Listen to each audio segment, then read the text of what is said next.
Hey, Discover Church and all our YouTube friends. We've got a real special guest here with me today, Mike Benz. I heard of him the first time when I watched an interview with Tucker Carlson, and I was so impressed. I was hoping that we could get him on, and turns out a mutual friend introduced us, and here's Mike right now. Welcome, Mike. Hi, thanks for having me, Steve. Yeah, great to see you. And we were just chatting there, and you said one of your jobs was that you were Trump's speechwriter. And I heard it's so difficult to write a speech for Donald Trump. How does that work? It's a great question. See, Trump, part of his charm is that he makes up his own mind and he's like an improvised jazz player, if you will, where there's a theme, but most of the magic of it is the particular variation depending on what he's feeling that day. So I think that authenticity from Trump is part of the magic of what the audience feels, that he's really present, that he really means what he's saying. But that means that the faux voice of a speechwriter is not necessarily as strong in a Trump speech. The main thing is he's very concerned with facts and figures. He wants to make sure that he knows that facts are accurate. And there are rhetorical flourishes that you might put at the beginning or end of a speech. But for the most part, you are playing Trump speech Russian roulette, if you will, in the sense that you have only a fractional chance that what's on the page gets read. But I think that, again, is part of his charm, part of the magic of it. So you feel proud as a speechwriter for Trump when he actually does go with what's on the teleprompter. Right. What a privilege you've had. And you also worked in was it in the State Department? Yeah, that's right. I oversaw the big tech desk there, which is basically our international diplomacy related to all things connected to the internet. So whether that's telecom or data privacy or social media platforms or AI. So all of that runs through this desk at State that I ran And in you were in 2020. charge of that. Okay, I want to come back to that, but I want to just start off on the most obvious hot topic, which is the July 13 assassination attempt. It just looks like every congressional hearing that I watch was stonewalling. The techniques of lying are just amazing. I didn't know how many different ways you can avoid a question. They're so expert at it, and it's frustrating that nobody is accountable for a possible assassination of a former president. It appears that there are multiple gunshot signatures, and it appears that there's another guy. Who is this in an open window on the second floor? I'm not sure if you saw this, Mike, and obviously this is the very moment where Trump is looking at the Jumbotron, less than 1 second before the shot, and he turns his head at that very moment. Graphic showing a possible second floor shooter. There's Crook's shot that missed. All right.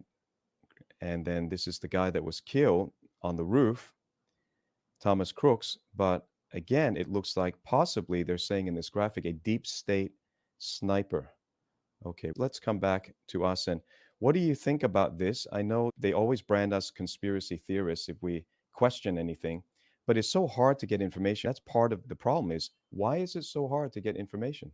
The trick they use is something called an ongoing investigation. That's the magic phrase that allows the Justice Department to be able to jump on any grenade that might embarrass themselves or reveal malfeasance on their side, which is that if something is an ongoing investigation by the Justice Department, any leak or disclosure of sources and methods or of details about the criminal case are said to potentially jeopardize the investigation by any number of ways, by potentially letting the suspects or potential defendants know what the Justice Department knows about them prematurely, and all manner of rationalizations for that allow them to keep it all in-house. Now, of course, this is basically a lie. If you remember, in January 6th, they had no problem disclosing information about most of the suspects, putting up wanted pages about them,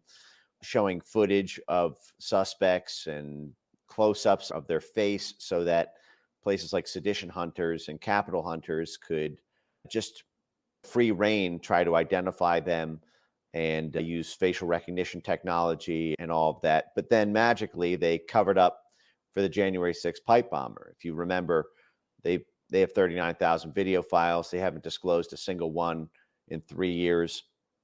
They covered up the actual videotape of the person planting the pipe bomb at the DNC headquarters. They have not disclosed whether or not it's a man or a woman, even the race, even though this person was walking around only semi-occluded with his face for an hour and a half, walking around the fortress of the national security state, Capitol Hill, Washington, D.C., making cell phone calls. But then they said, oh, the cell phone data was corrupted, but it wasn't for the other 1,500. So I think that's what's happening here. You have this 1-2 punch between the Secret Service and the FBI, where the FBI gets to seize all the video cameras, gets to stonewall Congress by citing an ongoing investigation. And the worst case scenario here is that someone from Secret Service was apprised of a plot that the FBI or DHS had advance notice of and was told simply not to be on the roof that day. And we know from Jim Jordan, the chairman of the House Judiciary Committee, that they were supposed to be on the roof, but someone gave a stand down order, ostensibly because of heat. It was only 91 degrees that day. That's not particularly hot in the summer for Pennsylvania. But we need to know the name of the agent who gave the stand down order, because that to me would potentially reveal the communications that person received. If the person who gave the stand down order was apprised of a deranged loner in a Fed group chat, then that would crack this whole thing open. Yeah. And Trump has been very measured about this. I'm really surprised if somebody's just tried to kill you, most people would be demanding answers, but he's just been very quiet and been focused on the campaign and on winning. What power does he have? Like when he was president 4 years ago, I just prayed for him, like he would address the biggest issue that would interfere with the election and with democracy, which is big tech censorship. This is your expertise. The big question that a lot of people that follow me, listen to me, ask is, why did Trump not address the gross censorship, the unfair tipping of the balance, putting your finger on the balance of the election and on information? Is it beyond his powers to address?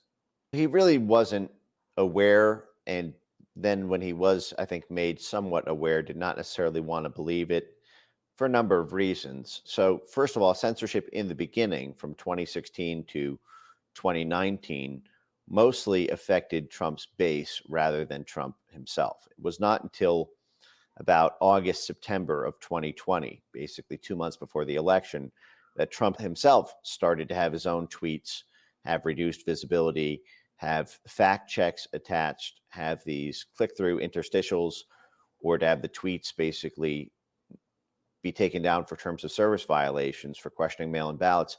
That didn't happen until 2 months before the election. So the first 3 years and 8 months of his presidency, he, I think, was in a bit of a state of denial about what was really happening. Now, part of that was Twitter was really his engine. Remember, he's an older guy who's, he's 78 now. And I don't think he's got the bird's eye view of the internet that millennials and Gen Xers and Zoomers have about looking around and seeing other people get censored. From his perspective, he had 100 million followers. He was having approximately the same engagement throughout. So I think he wanted to believe that it wasn't happening all around him. Part of this, I think, came down to some of the politics of what it would take to confront the private sector companies. While I was trying to alert the White House inner circle about how this was all happening and the scale and scope of it, Trump was doing simultaneous messaging about how MAGA stood for Microsoft, Apple, Google, and Amazon, i.e. that these companies, these big tech companies, represented the best of American greatness right at the time when I personally believed Trump needed to be challenging these companies for their censorship activities. Now, I think part of that was from the campaign perspective. They felt that Trump's reelection chances had something to do with his ability to tout the price of the NASDAQ and the Dow and the S&P and everything being up in terms of numbers. And big tech was really the golden goose laying the golden egg, so to speak, of those stock prices. Big tech had overtaken big oil as the largest sector of the American economy. And so I think Trump did not already had his hands full between Russiagate, COVID, and reelection on the basis of how economically successful these companies were. I think he did not want to take on the additional task given the limited political capital he had unless it was absolutely necessary. And I don't think he perceived that absolute need until it was too late. The day is going to come soon when there will be power outages, EMF attacks, fertilizer shortages, food price increase. People will be in a panic. They might come knocking on your door. What will you do? Well, what I've done is I prepared some long life food, enough for me and my family without going to the grocery. You can get Christian-owned, USA-made, organic long life food from the same supplier that I buy. Go to newmanna.com/Pastor Steve. This Christian company will give you 10% off. We get a supply of water filters. They're gravity-fed water filters. You can put water from your pool, your lake, anywhere, and get potable, safe drinking water for you and your family. How will you prepare? Don't forget newmanna.com. Just go to newmanna.com/Pastor Steve to claim your discount and stock up before the global famine hits. Stock up with water, stock up with food, so that you're ready before the black horse comes. That's so interesting because he does need good advisors around him.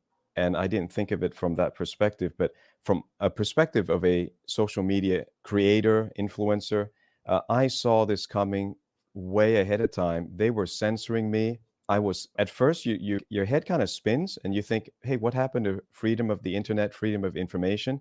But you could see clearly things were recommended, not recommended, things were thwarted. I had back in the 2016 election cycle, any of my Trump videos were getting 1 to 2 million views. And that's when we had a fourth of the subscribers that we have now. Now we got 400,000. And then it changed. It changed so clearly. And I put, if I can just, I want to read a couple of things, so I want to get your opinion. But I wrote back in 2019, Trump's unfinished business. I wish it wasn't so prophetic, but it turned out to be true that it was unfinished. And I gave a few recommendations in this area, and you're the expert, so tell me what you think about this. But one of the chapters says, Digital Bill of Rights, Big Tech, and Fake News. The First Amendment guarantees freedom of religion, freedom of speech, freedom of the press. Christians have fought hard for all of these rights because they were prohibited for a long time by the Catholic Church to live out their faith and translate the Bible into the common language. So I said, the first step to defeating fake news is the president and Congress should repeal all legislation related to licenses of newspapers, radio, and TV broadcasting. Licenses were pitched to the public as a way for politicians to regulate industry standards, but in practice, it became a bureaucratic way to hinder competition and protect monopoly. And now that we have the internet, we don't really need that. That was my first recommendation. Is that doable? Is that something that he can implement in his second term? I think that's something that would probably require legislative imprint. That is, I'm not sure if that could be achieved in the form of an executive order from the White House. It might have to go through Congress, but I think that's, I'd have to think about it because there's a lot of implications of it in terms of the broadcast world. But immediately I can think of examples. For example, do you remember this documentary called Plandemic? It was a documentary that was very controversial. It was supposed to be broadcast on the Sinclair network, and it made the argument that COVID was man-made and that Tony Fauci and his crew were in on it and that the pandemic was planned, hence Plandemic. The way that they got that, they stopped the Sinclair network from broadcasting it, and it had to be this kind of black market underground internet movie, and that you could only access in the far reaches of the internet. Was they threatened the license, the broadcast license of the Sinclair network if they aired it. And it's a very dirty trick that the sword of Damocles hanging over the head of broadcasters on traditional media. It's hard for me to immediately think of a counter argument to what you just laid out, given that most news, I think, today is consumed online. So it's not entirely clear what the difference is when you simply have a broadcast network doing it versus YouTube or Rumble or Instagram. Because I think that if you go about it the traditional way, like the way they broke up Standard Oil and things like that, it doesn't work that way anymore. You can't really break up these guys with AI and they're colluding between each other and the congressmen don't even understand the algorithm. But if you go at it from another way, always go to the money. I think that's the first thing, right? They are in a privileged position because of these licenses. My second step, I have several steps here, but I just want to bounce it off you. Second step, I'll read from Trump's Unfinished Business. It says, as a second step to combating fake news, all state financing of media outlets should cease. There's no place for taxpayer-funded media in today's world that includes the internet. Most Americans and Australians prefer a balanced approach to news. And in Australia, of course, that's not true. They peddle social engineering, propaganda at public expense. In America, $455 million a year is allocated to the public broadcasting stations like PBS and NPR. With near limitless viewing and listening choices, why would we need federally funded public broadcasting? A truly conservative government would end the waste and let free market operate. So again, I just think cut them off right at the funding, and then you'll have free independent media. You'll have the golden age, as you call it. The goal of your organization is to bring us back to the golden age of the internet freedom.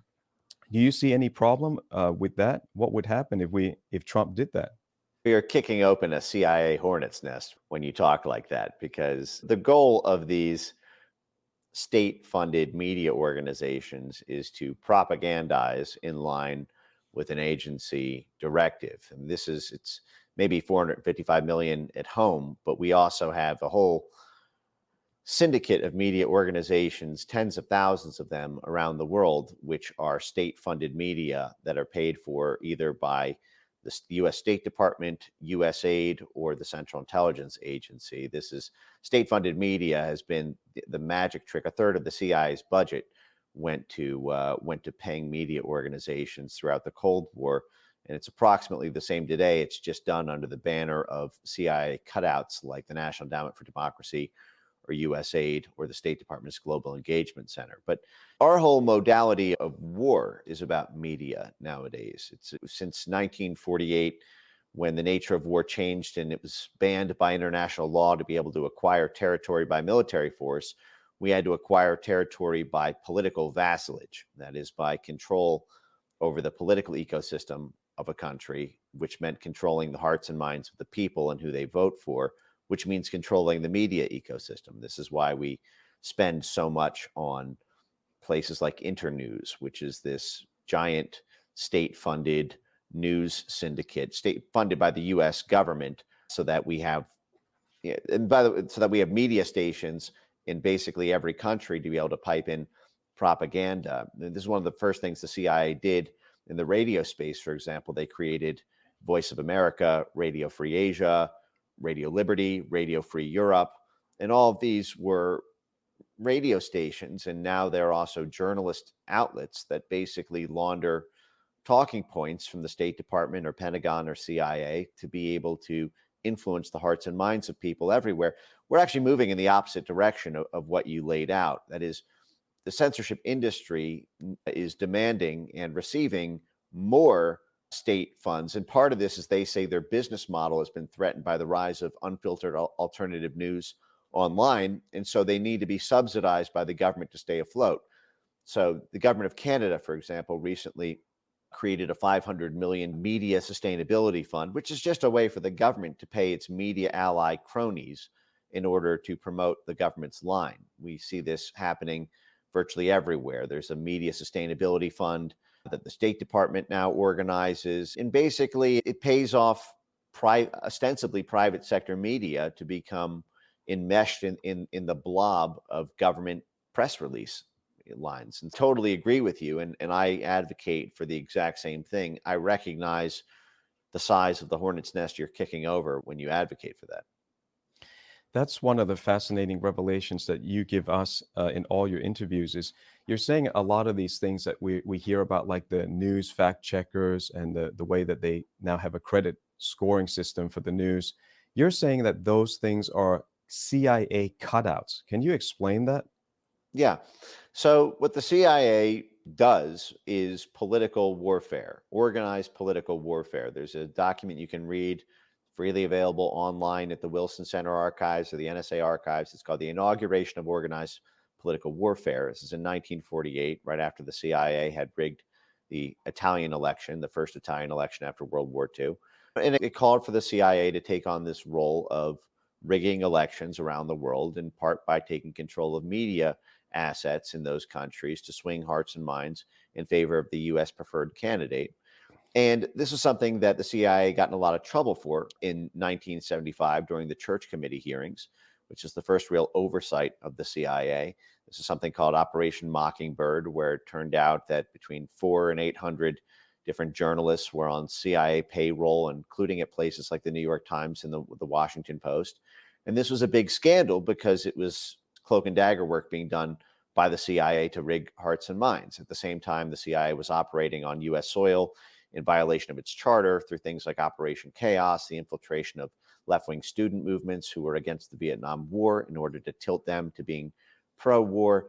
But Jimmy Carter became president in 1976 and effectively tried to put an end to that whole thing. He fired 30% of the CIA operations directorate in a single day, and then got in trouble in 1979 with the Iran crisis, the Iran hostage situation. Ronald Reagan became president in 1980, and he tried to get back this CIA media power, in part by creating something called the National Endowment for Democracy and this whole web of cutouts. Now, what a cutout is, when something is born of a government operation, but then calls itself a private sector or a nonprofit or NGO, even though it's not really, it's just a front. But it was cut out of the larger operation. Now, this is the way we structure intelligence work everywhere. For example, if we want to march into Cuba and overthrow the government with student revolutionaries coming out of a university that's on CIA payroll, we don't just march in with W-2 tax forms and name badges that say, "Hi, my name is Mike Benz. I work for the CIA." I would have the cover of, say, an academic professor. There would be a center that would be set up within that university, perhaps the Center for Democratic Studies or something. And then there would be a web of NGOs that supply funding, but those wouldn't be called Central Intelligence Agency LLC. It would be a private sector company. It would be a law firm. It would be a shrimping company that might be transporting arms instead of the cargo it says it does. So this concept of a cutout is something that I think everyone recognizes when they see it on the other side. So, for example, if there were to be take an outlet like Russia Today, right? Russia Today, RT, had a very popular YouTube channel and Twitter account that was growing quite rapidly in numbers between 2014 and 2016. And then the 2016 election happened. Russiagate happened. The CIA said Russia influenced the U.S. election in Trump's favor. And there was a huge crackdown on RT and Sputnik because we called them cutouts of the Russian Federation. We said these are not really independent media channels. They receive funding in part from the Russian Federation. And so we're going to we're going to x-ray through what they say they are, an independent media channel who happens to receive government funding. We're going to call them an arm of the state of Russia. And that's the same thing with these fact checkers. For example, the fact checkers that you referred to they run through something called the Pointer Network. That's the big umbrella organization through which all these accredited fact checkers in this international fact checker network run through. Now, the Pointer Network has 20 some State Department grants. They receive millions of dollars from the State Department and USAID. They directly coordinate with the State Department's Global Engagement Center on the specific narratives to crack down on. So they're cutouts of the U.S. State Department, but they call themselves independent in order to basically fool people so that people think, oh, they can't be that partisan and biased. Oh, they would call out wrong facts if they saw it. They're not just total assets of the U.S. government trying to pull off an operation or get public support for government action. No, but they are. Look at, as you said, just trace the funding and it's clear as day. Yeah. It's just fascinating how much we're living under a lie. The Bible says, if you know the truth will make you free. And there's such a war on truth. I know it sounds like Alex Jones, but there really is such a war on truth. What do you think about Elon Musk? Because I appreciate my X account being turned back on. I don't think it's still the way that it used to be. But there are people out there who just think, no, Elon Musk, to be who he is to get to where he is. It's almost like Google. Somebody had to privilege him. He's got advantages. Is he part of the freedom fighter side, or do you think he's somehow going to, is he part of the deep state, or is he going to be used by the deep state eventually with all these satellites in low Earth orbit? Could they just usurp all that and it turns out to be a Trojan horse?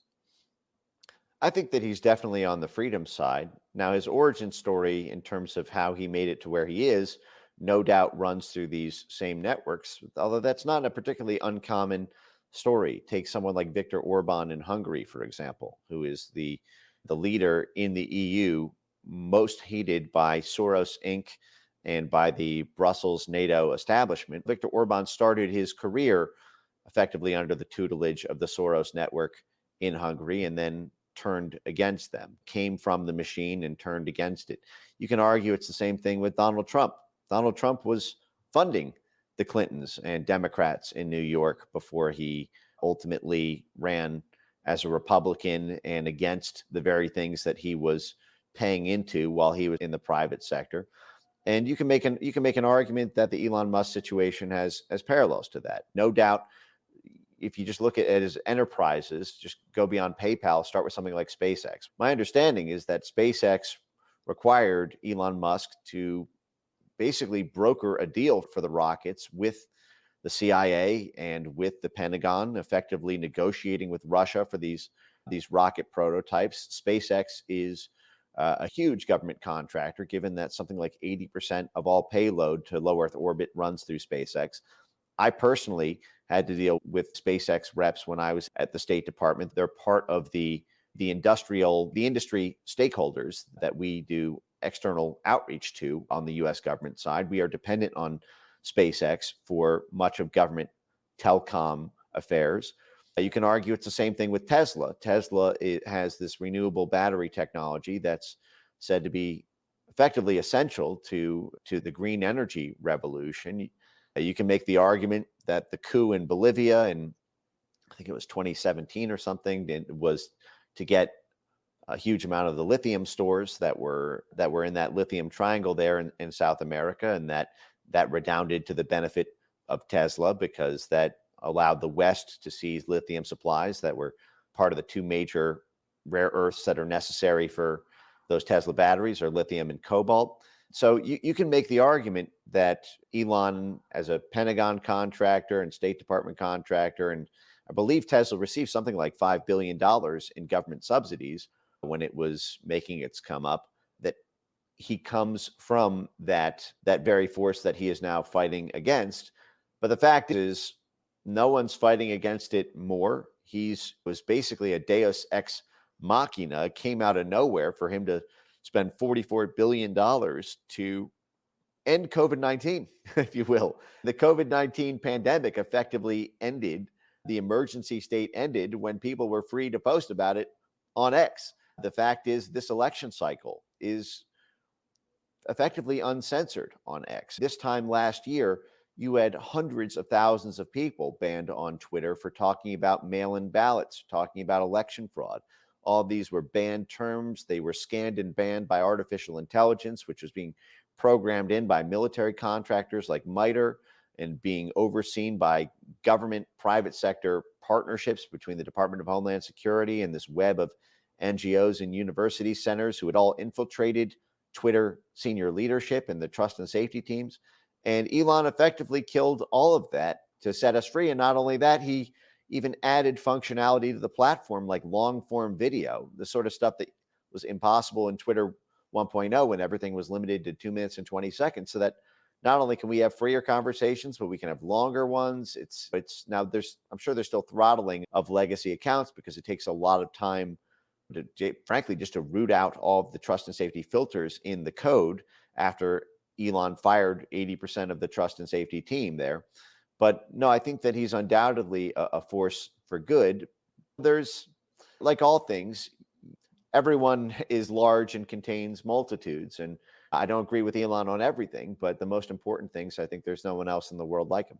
You've made such an interesting point, a real balanced perspective on where these guys came from. I know these people have to be chosen at some point, but when they push too far and then these people from the inside turn, they become our allies. Really fascinating.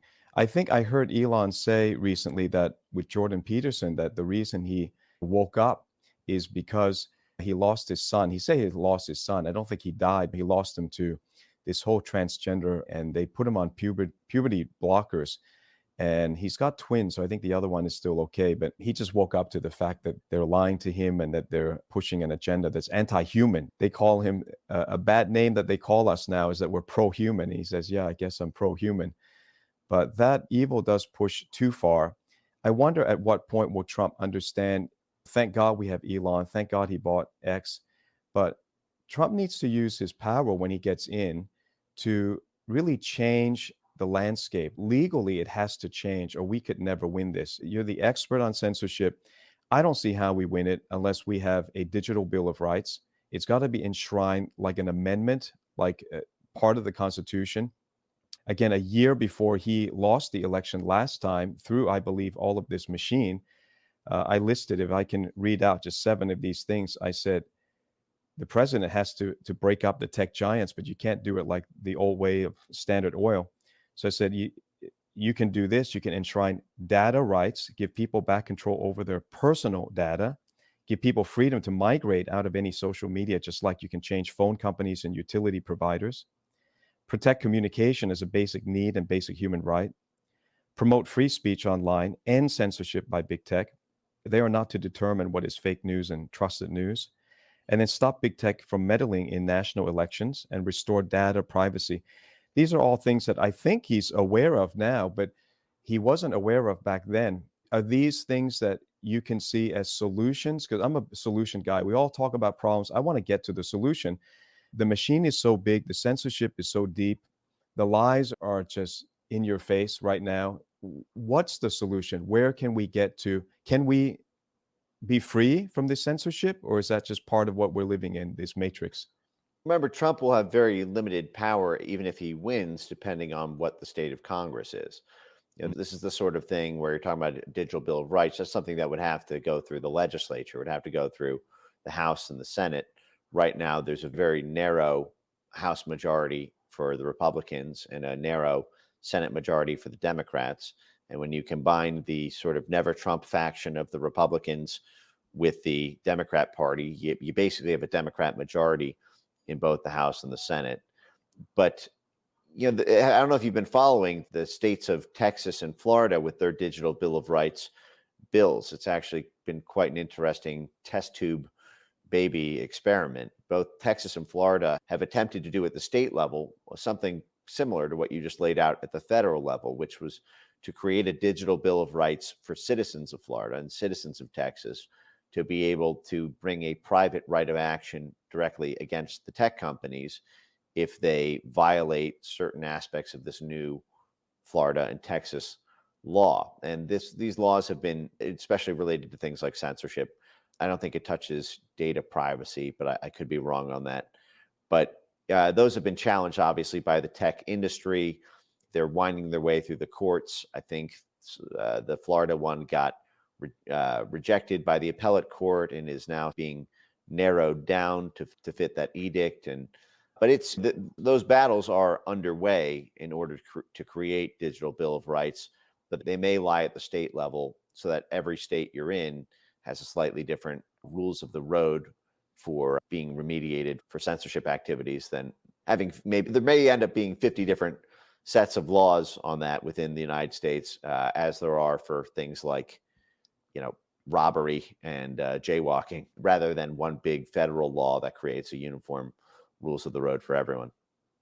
That is the beauty of the federal system. It does become so complicated. It complicates the big tech monopolies as well. I think Europe succeeded, though, in putting together some form of digital rights. They have the right to be forgotten. I think a very basic right that can be done at a federal level is just the online defamation that impacts things from teenage suicide all the way to interfering with the national election because they pumped out so much fake news about Trump. There should be a recourse to the way that they can pump out fake news about you, right? So you should have a way to effectively deal with defamation without having to spend hundreds of thousands of dollars on lawyers. So it's like a small claims court. You could create a small claims court for online defamation. Google does nothing. I think we've all been through something like that. And you try to get Google to delist totally flagrant lies, and they just stonewall you. And again, they probably use this. They're in Delaware. They were in California. Then they moved to Delaware and their legal address. And it's so hard to get any truth on the internet. But I think there are some legislative ways, as you say, that Trump needs also Congress. So we would have to vote not only for him, but for Congress to be much more conservative. And hopefully in the next 4 years, they deal with that, because I don't see how, if we don't deal with this in the next 4 years, I don't see how we don't become totally brainwashed zombies that just believe whatever the CIA and the FBI wants to put out. I think that's the danger. And you have the grand perspective of this. Are we really heading to, Bible readers are expecting at some point such total tyranny, total control, that they will put the mark of the beast on people? Are we anywhere near that total control? We're speeding towards it. That's what this whole field of media literacy is about. So they came up with this really cute rhetorical phrase about 5 years ago, and it's being instituted in schools, and it's being used as the basis for government funding of media outlets. It's called media literacy. And this term, people fixate on the word literacy, and they think, oh, the government is helping people learn how to read. That's great. We all love literacy. But no, it's media literacy, which means if you don't read the right media sources online, you are deemed illiterate and need to get your mind straightened out by reading the appropriate propaganda channels approved by the state. This is what's being instituted in American schools, K through 12 schools. There's now mandatory media literacy laws in California, in Illinois, so Chicago, in New York State, in Rhode Island. These are mandatory laws that require all students K through 12 to take courses on the appropriate sources to read on the internet, and that they can cite in research papers. It's basically the same tactic that Wikipedia uses. Wikipedia has this blacklist system. You can't cite Fox News on Wikipedia. You can't cite Breitbart on Wikipedia. You can only cite so-called reliable sources, which are places like the New York Times or NPR, basically state-approved regime media. And so they're now working that directly into the kids in order to create this sort of government propaganda Clockwork Orange program.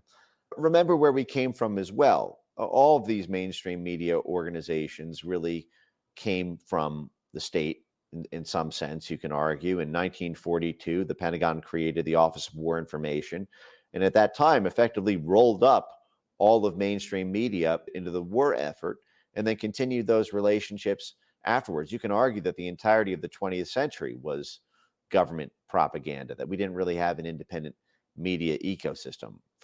It wasn't until the mid-1990s that Fox News was even there, and I'm not even a fan of Fox News, but the fact is, and we only had three broadcast news stations for the entirety of the 20th century, other than until the 1980s with CNN and 1990s with Fox News. Those were ABC, NBC, and CBS.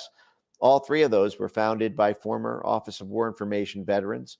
And then you add all of our major broadcasts, all of our major distribution media outlets like Time Magazine and Washington Post and New York Times being busted in Operation Mockingbird with the CIA. So you never really had an escape valve from state-controlled media in America until the privatization of the internet. So we're in a really privileged position that it's not necessarily that this totalizing control over information is some dystopic future threat, although it obviously is. It's something that we actually had in this country up until a very brief window in time from about 2006 to 2016, where we were actually able to break free of it and see the world for what it was.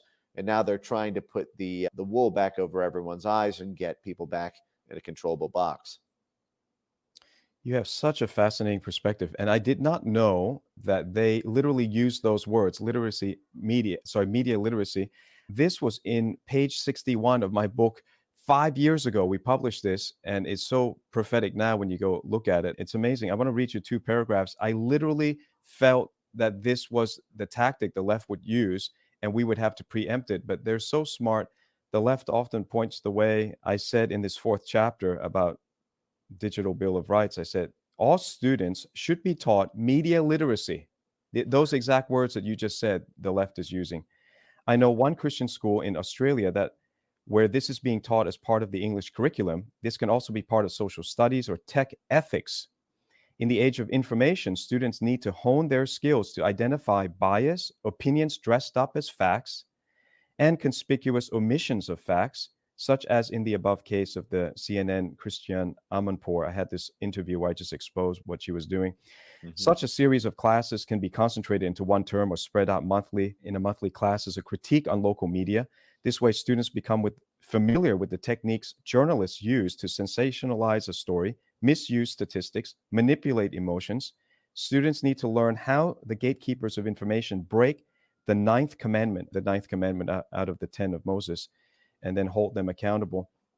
And then I said what the president should do to address that. That's amazing that they're already onto that. So we're far behind again, and the book is prophetic.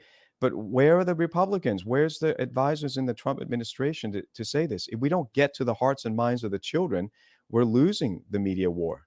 They're learning slowly, but I'm heartened to see that many are learning. There was the first ever hearing on NewsGuard, which is probably the worst, most malevolent actor in that media literacy space, just about a month ago in the Small Business Subcommittee. And my understanding is James Comer from the Oversight Committee has now taken up an investigation into this exact issue. So it's taken 8 years for it to finally catch congressional attention, but it is catching it.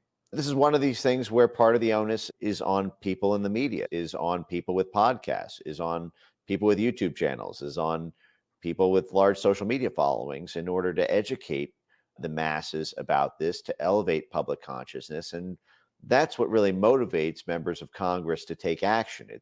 Congress doesn't lead the way. Congress only takes action on something when it's on the tip of everyone's tongues. So that particular congressman or sponsor of a bill becomes a hero because they're responding to a perceived public need. So the onus is on us to create that demand that Congress responds to.